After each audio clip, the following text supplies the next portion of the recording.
Hello बच्चों। आज हम लोग जो है इलेक्ट्रोकेमिस्ट्री चैप्टर यूनिट थर्ड में हम लोग पढ़ेंगे नस्ट इक्वेशन पर बेस्ड न्यूमेरिकल। जैसा का जो हमारा पिछला वीडियो था, उस वीडियो में हमने आप लोगों को पार्ट 13 में बताया था नस्ट इक्वेशन क्या होती है और नस्ट इक्वेशन से रिलेटेड एक न्यूमेरिकल भी बताया था। उसमें आपको बताया गया था कि how can we calculate the cell potential, तो किसी भी सेल का पोटेंशियल हम कैसे निकालते हैं। आज हम लोग उसी के आगे हम कोई अनदर एग्जांपल लेके आएंगे, कुछ एक्सरसाइज के क्वेश्चन भी बताएंगे जो नस्ट इक्वेशन से रिलेटेड है। आपने अभी तक हमारे सभी वीडियोस इलेक्ट्रोकेमिस्ट्री के देखे हैं, पार्ट 1 से लेके पार्ट 13 तक। आज हमारा ये पार्ट 14 है। तो पार्ट 13 तक जो छोटे छोटे वीडियोस बने हुए हैं, अगर आप उनको कंप्लीटली देखेंगे, बार बार थोड़ा रिवाइज करेंगे, तो आप मैक्सिमम जो है इस चैप्टर के बारे में समझ जाएंगे, जिससे कि आप बोर्ड एग्जाम में अधिक से अधिक मार्क्स ला सकते हैं। और कोई भी सक्सेस होती है वो धीरे धीरे छोटे छोटे भागों में प्रयास करेंगे डेली, तो ही उसको जो है आप गेन कर पाते हैं। तो इसलिए आप क्या करें कि उसको रिपीट करिएगा। अगर आप कोई चीज वीडियो एक बार देख चुके हो, अगर कहीं प्रॉब्लम आ रही है तो उसको रिपीट करिएगा एक बार और उसमें मैक्सिमम प्रॉब्लम सॉल्व होगी, क्योंकि जितना ज्यादा रिवीजन होगा उतना ज्यादा प्रॉब्लम सॉल्व करने की एफिशिएंसी बच्चों में बढ़ती है। तो हम स्टार्ट करते हैं आज का टॉपिक हमारा। तो हम सबसे पहले टॉपिक जो है एक्सरसाइज से लेंगे। जैसा कि आपको पता है, एक्सरसाइज में एग्जाम्पल्स में इलेक्ट्रोकेमिस्ट्री में एक्सरसाइज का क्वेश्चन नंबर आप लोग निकाल लीजिए। एक्सरसाइज में सबसे पहले इलेक्ट्रोकेमिस्ट्री निकालिए। इलेक्ट्रोकेमिस्ट्री में ये देखिए 3.5, ये हमारा एक्सरसाइज का 3.5 का पहला क्वेश्चन दिया गया है। ठीक है, इसमें क्वेश्चन दिए गए 3.5 में आपके 3.5 में first question, second question, third question और फोर्थ क्वेश्चन। हम आपको एक क्वेश्चन बता दे रहे हैं, उसको समझा दे रहे हैं, उसी तरीके से आप सेकंड, थर्ड, फोर्थ क्वेश्चन करेंगे आप लोग। तो सबसे पहले हम आपको थर्ड क्वेश्चन, वो फर्स्ट क्वेश्चन जो दिया गया है सेल के फॉर्म में, और उसमें आपको ईएमएफ ऑफ द सेल निकालना है। तो क्वेश्चन क्या दिया गया है, राइट द नस्ट इक्वेशन। पहले क्वेश्चन को समझेंगे। हाँ बच्चों, ये देखिए एनसीईआरटी में 3.5 क्वेश्चन नंबर दिया है।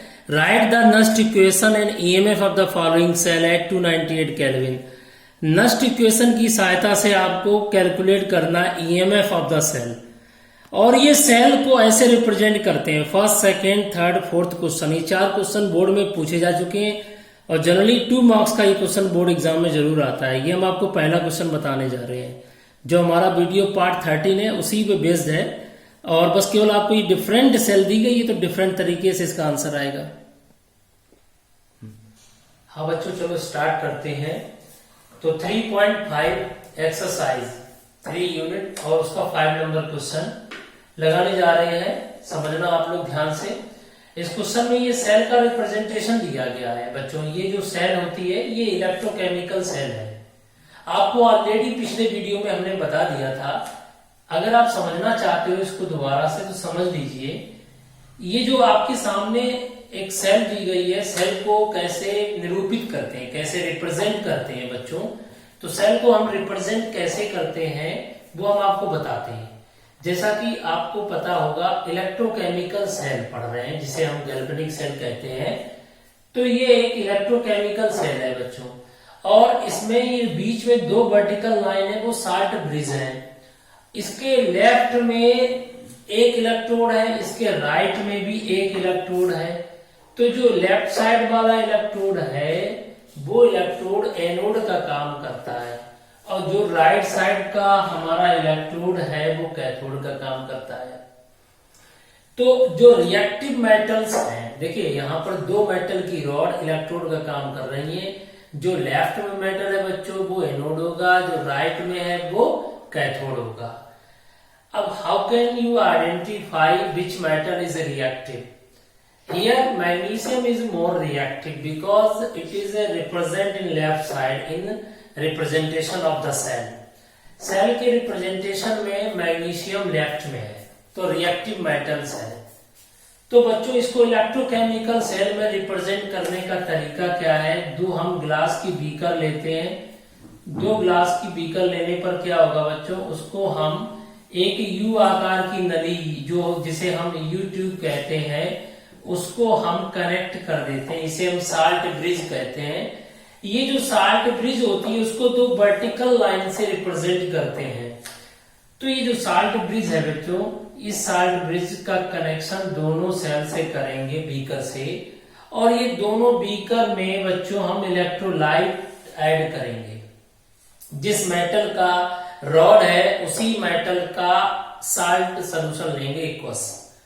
तो इधर मैग्नीशियम की रॉड बेटा, इधर हमारी कॉपर की रॉड है, दोनों को एक वायर से कनेक्ट कर देते हैं।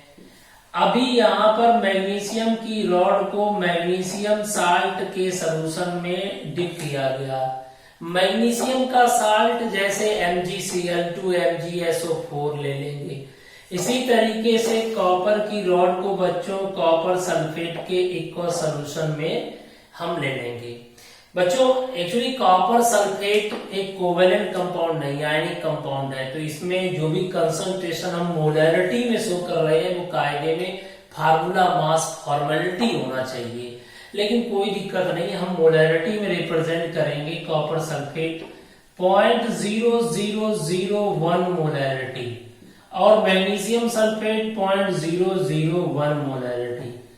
बच्चों ये साल्ट है और साल्ट 100% आयनाइज होते हैं वाटर में, इसलिए जो कॉपर सल्फेट का कंसंट्रेशन होगा वही कॉपर +2 का होगा, जो मैग्नीशियम सल्फेट का होगा वही Mg+2 का होगा। तो यहाँ पर आप गौर से देखें, ये हमारे साल्ट का जो एक्वस सॉल्यूशन है उसका कंसंट्रेशन दिया गया है। तो ये जो लेफ्ट साइड में एक पूरा इलेक्ट्रोड दिख रहा है, इसे हम लोग ये कहेंगे ये एनोड का काम कर रहा है। मैग्नीशियम रिएक्टिव होने की वजह से इलेक्ट्रॉन रिलीज करता है, कॉपर +2 इलेक्ट्रॉन गेन करता है। तो यहाँ रिडक्शन होगा, अगर ध्यान से देखें 0 से +2 बन रहा है तो ऑक्सीडेशन हो रहा है, +2 से 0 हो रहा है रिडक्शन हो रहा है, तो एनोड पर ऑक्सीडेशन होता है, कैथोड पर रिडक्शन होता है। बच्चों अभी क्या करेंगे हम आपको ये बताएंगे, ये मैग्नीशियम जो है मेटल्स ये अपने इलेक्ट्रॉन यहाँ पर लूज कर देगा बच्चों, और Mg+2 के रूप में सॉल्यूशन में आकर के सॉल्यूशन का कंसंट्रेशन बढ़ा देगा विद रेस्पेक्ट टू MgSO4। अब यहाँ पर Mg+2 पहले से ही थे और मेटल Mg अपने इलेक्ट्रॉन लूज करके सॉल्यूशन में आ गया, Mg+2 का कंसंट्रेशन बच्चों बढ़ जाएगा। जब Mg+2 का कंसंट्रेशन इस साइड में बढ़ जाएगा तो हमें साल्ट ब्रिज निगेटिव आयंस देकर उसको न्यूट्रलाइज करेगा। तो साल्ट ब्रिज में साल्ट प्रेजेंट होते हैं, वो न्यूट्रलिटी बनाए रखते हैं। साल्ट ब्रिज का बेसिकली जो वर्क होता है, what is the work of salt bridge? To maintain the neutrality of both solution. अभी यहाँ पर Mg+2 की अधिकता हो गई, एक्सेस हो गई, तो उसको न्यूट्रलाइज करने के लिए साल्ट ब्रिज ने निगेटिव आयंस छोड़ दिए, जिससे वो न्यूट्रलाइज हो गया। अब यहाँ पर इलेक्ट्रॉन्स का प्रेशर रॉड पर बढ़ेगा, बिकॉज Mg ने इलेक्ट्रॉन लूज करे हैं। उस प्रेशर की वजह से इलेक्ट्रॉन इस वायर के थ्रू एनोड से कैथोड की ओर स्पॉन्टेनिटी फ्लो करेगा। अभी यहाँ पर बच्चों ये एनोड है, ये कैथोड है। एनोड बच्चों यहाँ निगेटिव होगा, कैथोड यहाँ पॉजिटिव साइन होता है। कई बार बोर्ड एग्जाम में ऑब्जेक्टिव क्वेश्चन में या असर्शन रीजन में क्वेश्चन आता है, उसमें पूछ देते हैं एनोड का सिंबल क्या है, साइन क्या है, sorry sign of anode. Electrochemical cell में एनोड निगेटिव होता है, कैथोड पॉजिटिव होता है। निगेटिव होने का कारण यही है केवल कि इस रॉड पर निगेटिव चार्ज आ गया है। वो निगेटिव चार्ज इलेक्ट्रॉन की वजह से होता है, तो फ्लो ऑफ इलेक्ट्रॉन किधर होगा? एनोड से कैथोड की ओर, और जस्ट उसके अपोजिट डायरेक्शन में करंट का फ्लो होता है, जिसे हम इलेक्ट्रिसिटी कहते हैं। इलेक्ट्रिसिटी वोल्टामीटर द्वारा वोल्टेज में मेजर की जाती है, जिसे हम लोग इलेक्ट्रोमोटिव फोर्स या ईएमएफ ऑफ द सेल कहेंगे या सेल पोटेंशियल कहेंगे बच्चों। तो how can we determine the potential of cell with the help of Nernst equation? First of all you should understand the what is the electrochemical cell. This is the electrochemical cell. You can understand the flow of electron towards anode to cathode, but in opposite direction, the electricity is flow from cathode to anode. Cathode से anode की ओर जब current बहता है और जब उसको major कर लेते हैं, this is the potential of the cell. तो एक तो डायरेक्टली वोल्टामीटर से हम पोटेंशियल माप सकते हैं, but theoretically in writing if you want to understand the E cell तो आपको नस्ट इक्वेशन का एप्लीकेशन करना होगा। वो हम आपको बताएंगे कैसे उसको मेजर करते हैं, ऑलरेडी हमने प्रीवियस वीडियो में बताया भी है। तो अभी यहाँ पर क्या करेंगे, ये हमने आपको एक फ्लो डायग्राम बना दिया जिससे आप समझ सकें इलेक्ट्रोकेमिकल सेल क्या होती है। अभी आपने देखा जो कंसंट्रेशन इसमें एक साल्ट का है, उसका भी बहुत बड़ा रोल है, ये भी काम आएगा। तो अब हम इसको क्लीन करते हैं और हम इसको कैलकुलेट करेंगे कैसे हम ई सेल निकालेंगे बच्चों। तो ये तो आप समझ चुके हैं, फिर भी अगर आप समझना चाहते हो तो आप इतना याद रखिए, एनोड इलेक्ट्रॉन त्यागता है और कैथोड की तरफ जाते हैं, फिर करंट इसके अपोजिट डायरेक्शन में आता है। तो ये सेल होगी, देखो इधर Mg की रॉड, Mg कहाँ गया, Mg+2 में बदल गया, और ये दो साल्ट ब्रिज है बेटा, वर्टिकल लाइन, और ये कॉपर+2 आयन, यहाँ की कॉपर+2 यहाँ पर इलेक्ट्रॉन ले लेंगे और इसलिए इस रॉड पर पहले से प्लस आ जाएगा, इस रॉड पे पॉजिटिव चार्ज हो जाएगा। यहाँ कॉपर+2 की कमी होगी तो ये साल्ट ब्रिज अपने में से पॉजिटिव आयंस भेजेगा, जिससे निगेटिव आयंस माने सल्फेट न्यूट्रलाइज बने रहे। तो बच्चों अब हम आगे बढ़ते हैं। तो सबसे पहले हम आपको बताएंगे कि क्वेश्चन कैसे सॉल्व किया जाए। तो इस क्वेश्चन में क्वेश्चन क्या है, कैलकुलेट द ई सेल। तो बच्चों ई सेल निकालना है, पहले तो आपको फार्मूला से फैमिलियर होना चाहिए। ई सेल बराबर होता है E naught cell minus 0.0591 upon NF log product का कंसंट्रेशन अपॉन रिएक्टेंट का कंसंट्रेशन, प्रोडक्ट का कंसंट्रेशन अपॉन रिएक्टेंट का कंसंट्रेशन बच्चों। तो प्रोडक्ट का कंसंट्रेशन अपॉन रिएक्टेंट का कंसंट्रेशन। अब कुछ बच्चों के दिमाग में है कि सर ये कहां से आया 0.0591, तो आपको बता दें ये जो कैलकुलेशन है ये आई है RT 2.303 RT log Kc upon NF। बच्चों ये होता है, तो यहां पर 2.303 RT इतनी वैल्यू हम रख देते हैं, और Kc होता है इक्विलिब्रियम कांस्टेंट, जहां प्रोडक्ट का कंसंट्रेशन अपॉन रिएक्टेंट होता है।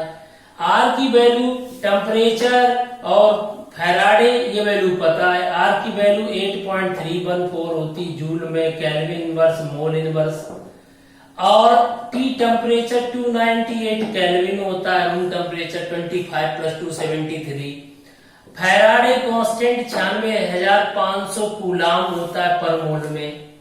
तो ये वैल्यू जब हम पुट कर देंगे तो ये सॉल्व करके 0.0591 आ जाएगी। तो आपको इतना सब याद रखने की जरूरत नहीं है, क्योंकि जस्ट आपको एग्जाम में न्यूमेरिकल सॉल्व करना है। तो आपको फार्मूला यही रखना पड़ेगा, और इस फार्मूला को आप लोग एक तरह से याद कर लीजिए। ई सेल बराबर E naught cell minus 0.0591 upon N log product का कंसंट्रेशन अपॉन रिएक्टेंट का कंसंट्रेशन। अब ये जो प्रोडक्ट का कंसंट्रेशन और रिएक्टेंट का कंसंट्रेशन है, ये यहां पर वैल्यू आएगी रिडॉक्स रिएक्शन की। अब आपके सामने ये रिएक्शन जो हो रही है पहले उसको समझते हैं। यहां पर जो रिएक्शन है Mg से Mg+2 बन रहा है, यानी आप तो ये आप फार्मूला याद कर लीजिए, ठीक है। फार्मूला याद करने के बाद अब क्या करेंगे, हमको दो वैल्यू निकालनी है, ई नॉट सेल तीन वैल्यू पता होनी चाहिए, E naught cell, N number of electrons कितने ट्रांसफर हो रहे हैं, प्रोडक्ट का कंसंट्रेशन अपॉन रिएक्टेंट का कंसंट्रेशन। ये अगर ये तीन चीजें आपको पता चल गई तो आप ई सेल निकाल सकते हो। तो सबसे पहले हम आपको बताएंगे कि इसको समझ, इन तीनों चीजों को समझ जाओगे आप लोग जब आप रेडॉक्स रिएक्शन आती हो आपको, क्योंकि ये जो सेल है इलेक्ट्रोकेमिकल सेल, ये एक रेडॉक्स रिएक्शन है, क्योंकि ये एनोड पर ऑक्सीडेशन, कैथोड पर रिडक्शन हो रहा है, दोनों को जोड़ दीजिए तो रेडॉक्स रिएक्शन बन जाएगी। अब हम रेडॉक्स रिएक्शन कैसे समझेंगे, समझना। एट एनोड, बच्चों आप नोट कर सकते हो, एट एनोड पर क्या हो रहा है, Mg अपने इलेक्ट्रॉन रिलीज कर रहा है, Mg अपने इलेक्ट्रॉन रिलीज कर रहा है। और एट कैथोड पर क्या हो रहा है बच्चों, कैथोड पर कॉपर +2 इलेक्ट्रॉन ले रहा है, कॉपर में बदल रहा है। इन दोनों को जोड़ेंगे तो ओवरऑल रिएक्शन आएगी, वो overall reaction Mg plus copper +2, copper +2, arrow Mg+2 plus copper, दो इलेक्ट्रॉन हट जाएंगे बेटा। Mg 2 इलेक्ट्रॉन रिलीज कर रहा है, कॉपर +2 2 इलेक्ट्रॉन ले रहा है। तो इधर यहाँ पे ध्यान से देखें, ये आपका प्रोडक्ट हो गया बच्चों, ये रिएक्टेंट हो गया। एरो के इधर रिएक्टेंट होता है, एरो के उधर प्रोडक्ट होता है। अभी क्या करना है, यहां इक्वेशन में दो बातें पता चल गई हैं। एक तो इलेक्ट्रॉन्स की संख्या, इसमें Mg 2 इलेक्ट्रॉन दे रहा है, कॉपर +2 भी 2 इलेक्ट्रॉन ले रहा है, तो n की वैल्यू इक्वेशन में नष्ट इक्वेशन है, दिस इज ए नष्ट इक्वेशन, n की वैल्यू 2 रख देंगे। अब हम लोग प्रोडक्ट का कंसंट्रेशन अपॉन रिएक्टेंट का कंसंट्रेशन की बात करते हैं, तो प्रोडक्ट का कंसंट्रेशन हो गया Mg+2 और कॉपर, तो यहां पर हम n की जगह 2 रख देंगे बच्चों, समझना ध्यान से। n की जगह कितने रख देंगे हम लोग, n की जगह हमने 2 रख दिए, क्योंकि n बराबर 2 इलेक्ट्रॉन है, देखिए ध्यान से 2 इलेक्ट्रॉन।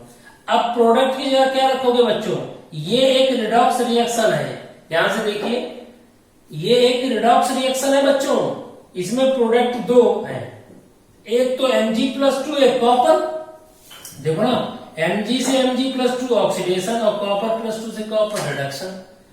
तो प्रोडक्ट का कंसंट्रेशन, यहाँ प्रोडक्ट वैल्यू हटाएंगे और यहाँ पर कंसंट्रेशन रखेंगे प्रोडक्ट का, दो लोग हैं यहाँ पर, Mg+2 और कॉपर का कंसंट्रेशन। बच्चों रिएक्टेंट का कंसंट्रेशन कौन कौन है, Mg सॉलिड और आयनिक फॉर्म में जो सॉल्यूशन में है वो है कॉपर +2।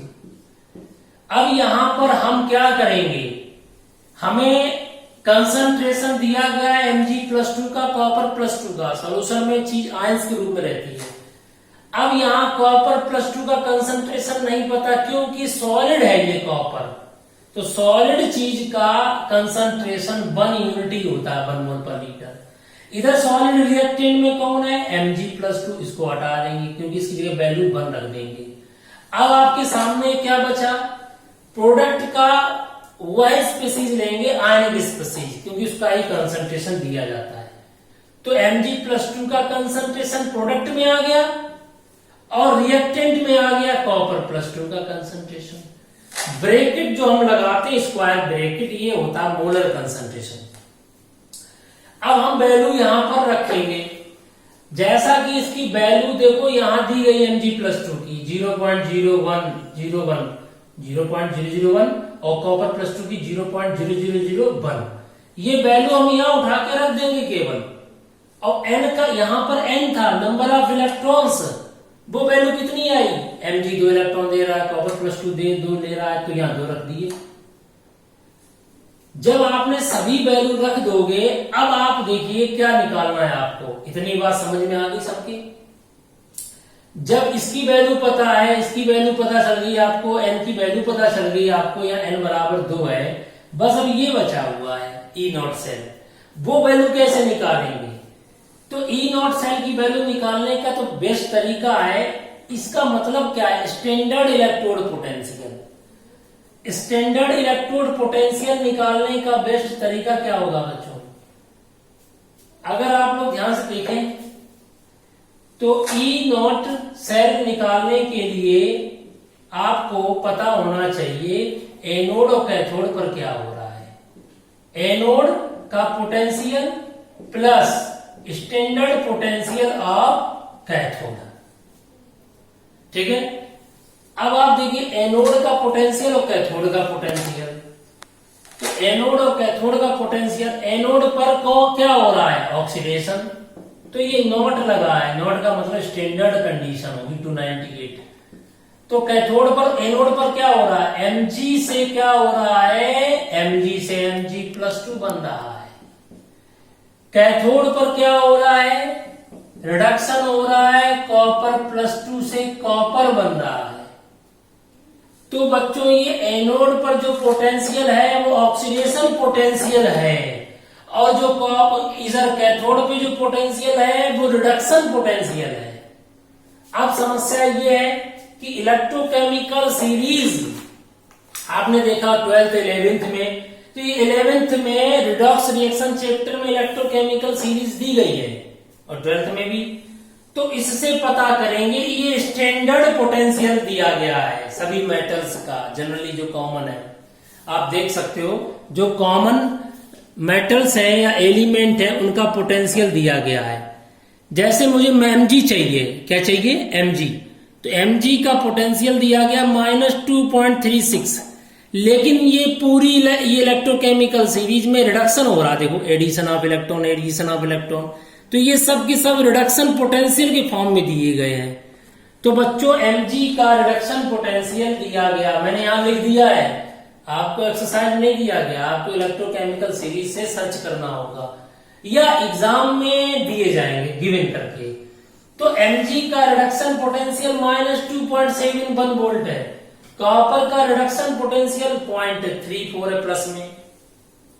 अब बच्चों क्या करेंगे, समझना ध्यान से, इधर देखिए बच्चों, एनोड पर ऑक्सीडेशन हो रहा है, तो जब ऑक्सीडेशन हो रहा है तो Mg से Mg+2 बन रहा है बच्चों, लेकिन आपको दिया गया है रिडक्शन पोटेंशियल, दिया गया है रिडक्शन पोटेंशियल की वैल्यू कितनी दी गई है, -2.71 वोल्ट।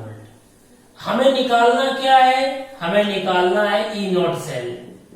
अभी ये दोनों वैल्यू हमने कहां से निकालेंगे, ये वैल्यू इलेक्ट्रोकेमिकल सीरीज से निकालेंगे। अभी हम क्या करेंगे, Mg से Mg+2 हो रहा है, इसको अगर पलट दें तो आगे माइनस आ जाएगा, और माइनस आने से Mg+2 से Mg हो जाएगा बच्चों, हो गया। अभी ये एनोड पर ऑक्सीडेशन पोटेंशियल कह रहा था, अब ये माइनस लगाने से उल्टा हो गया, रिडक्शन पोटेंशियल हो गया। प्लस कैथोड पर क्या हो रहा है, सबको पता कैथोड पर रिडक्शन होता है, तो ये ऐसे ही बना रहेगा रिडक्शन पोटेंशियल। अभी E0 सेल बराबर, बुक में लिखा है E cathode minus E anode, ये फार्मूला लिखा है। तो कैथोड पे रिडक्शन और एनोड पे ऑक्सीडेशन होता है, माइनस लगाने से रिडक्शन हो गया। तो अभी यहां पर Mg+2 से Mg की वैल्यू यहां दी गई है, रिडक्शन पोटेंशियल, ये वैल्यू रखेंगे, प्लस इसकी वैल्यू कितनी दी गई है, प्लस में दी गई है, माइनस माइनस क्या हो गया, प्लस। अब इन दोनों वैल्यू को जोड़ देंगे तो यहां पर आ जाएगी 4 और कितना 1 5 7 3 10 और 3.05 वोल्ट आ गया, वो भी पॉजिटिव। E0 सेल की वैल्यू आई है पॉजिटिव, यानी सेल कैन बी कंस्ट्रक्टेड, ऐसी सेल का निर्माण किया जा सकता है। तो E0 सेल प्लस 3.05 वोल्ट आ गया बच्चों। ये वैल्यू हम यूज करेंगे यहां पर नष्ट इक्वेशन में। तो बच्चों क्या करेंगे, इस नष्ट इक्वेशन में वैल्यू पुट करना है आपको।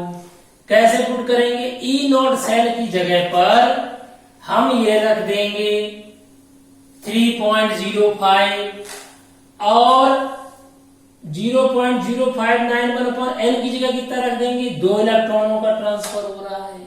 और प्रोडक्ट में रिडॉक्स रिएक्शन लिखेंगे, उसमें प्रोडक्ट में किसको लेंगे, जो आयनिक फॉर्म में है। समझ में आ गया, जो सॉलिड फॉर्म में उसको नहीं लेंगे, उसकी कंसंट्रेशन यूनिटी हो जाता है।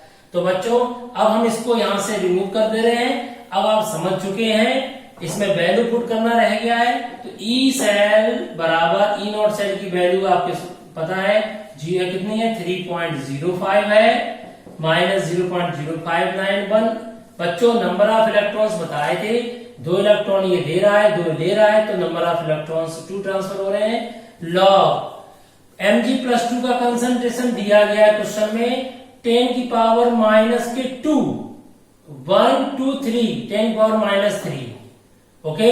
और कॉपर +2 का कंसंट्रेशन 1 2 3 4 10 की पावर माइनस 4 दिया गया है। यहां पर बचेगा 10 की पावर 3 माइनस 3 कट जाएगा, 10 की पावर -1 बचेगा और -1 ऊपर जाएगा तो +1 हो जाएगा log 10। ई सेल बराबर 3.05 माइनस 0.0591 अपॉन 2 log 10। log 10 की वैल्यू फैमिलियर हो, log 10 की वैल्यू 1 होती है, वैल्यू यहां 1 रख सकते हैं और ई सेल की वैल्यू कैलकुलेट करके आ जाएगी 3.05 माइनस 0.0591 अपॉन 2 log 10 की वैल्यू 1। अब हम इसको डिवाइड करेंगे 3.05 माइनस 0.